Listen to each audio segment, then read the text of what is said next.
Inspired Conversations, Episode 3. Do self-help and growth products require a warning label? Yeah, I mean, I think it's when people start on the journey, and I think what Carl does is great because he really is offering a lot of product that it's all easy to use. You don't have to think too much about it. You can just put your headphones on and listen to it. So he was talking to Carl, I forget his name, from Zen 10, and John Assaraf, who's all neurogyms, all subliminal, binaural beats, Paul Shealy.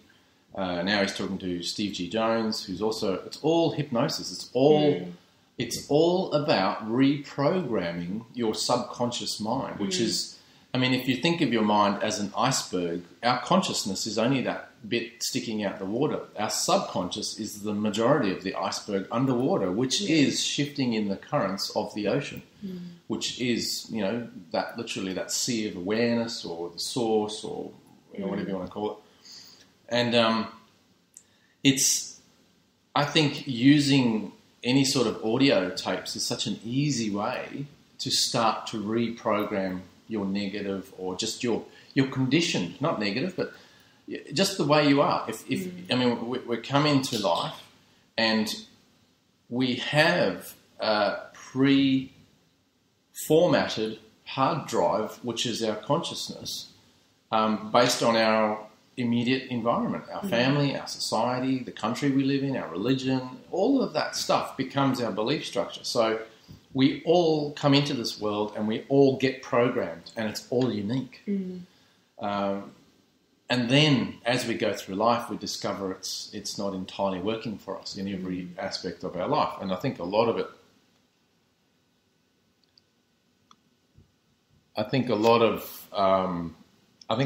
does work.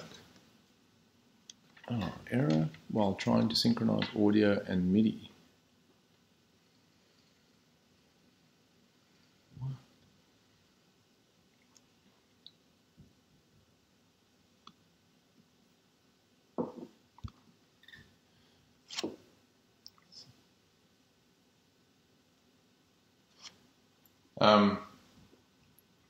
So I think we do. We need to have some sort of warning, don't we? We need to have a warning to people.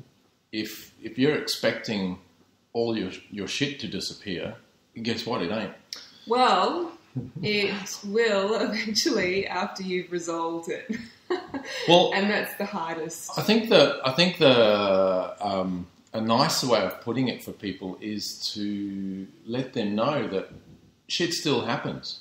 Yeah. But we become more conscious of how to respond. Yeah. We then choose to respond differently. That's really the key. And that's not as easy as it sounds.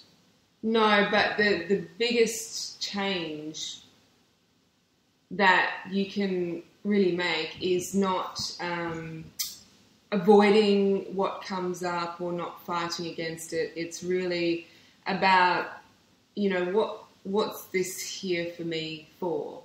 And, you know, that's where you really, that's where you can really make a choice. It is. It's. I think the whole. I mean, if you go out and buy a couple of, you know, audio things that you listen to, you put your headphones on and you start changing your subconscious mind. Yeah. And then all this, what happens is, as you change your subconscious, the universe displays it in front of you. Well, it says, hey, okay, you want to change your universe, your world, your reality. You need to look at these things. Then you need to change these things. Yeah. Whether it's a relationship with someone, whether it's a job, whether it's, you know, the way you feel about your experiences. You know what? All of that is going to come up in your face. And this is the universe going, cool, you want to change. Just look at this stuff and you'll be right.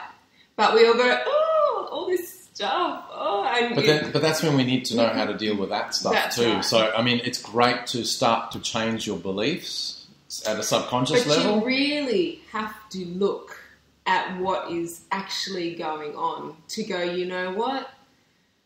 I don't want this anymore.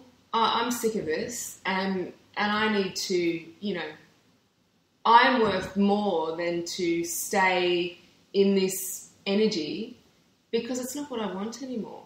So you really have to look at what it is and accept it for what it is. And in that acceptance, you go, okay, it's time to change now. But in that moment, something beautiful happens.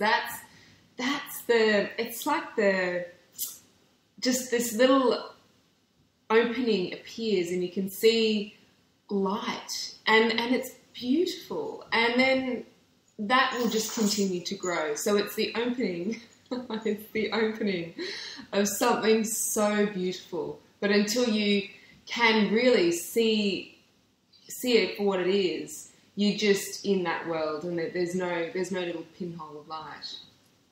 That's beautiful.